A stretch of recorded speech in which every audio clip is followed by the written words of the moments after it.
Hei, nimi on Frank Brillman ja työskentelen Profiili-Höyverillä. Haluaisin kertoa teille hieman kuorma-auton renkaiden huollosta. No, mitkä ovat kuorma-auton renkaan lakisääteiset vähimmäisvaatimukset? Urasyvyyden on oltava vähintään 1,6 mm, eikä rungossa saa olla pullistumia tai näkyvää terästä. Tämä on tärkeää, sillä teräs ruostuu ja se on riski. Tuo 1,6 mm vähimmäisurasyvyys näkyy tarkasti kulutuspinnan urassa.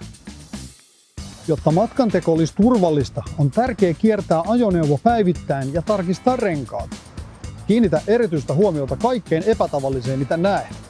Epätavallisilla asioilla tarkoitan esimerkiksi pullistumia renkaan sivupinnassa. Eli pullistumia, joita kutsutaan myös sormiksi. Tarkista urasyvyys ja varmista ennen kaikkea, että kaikki pyöränpultit ovat tallella. On viisasta tarkistaa rengaspaineet viikoittain, kun muutenkin tarkistat ajoneuvon. Helpoin tapa on lyödä pienellä vasaralla renkaan kulutuspintaan. Jos ääni on kumea, paine ei ole riittävä. Jos se soi kirkkaasti, tiedät, että painetta on tarpeeksi.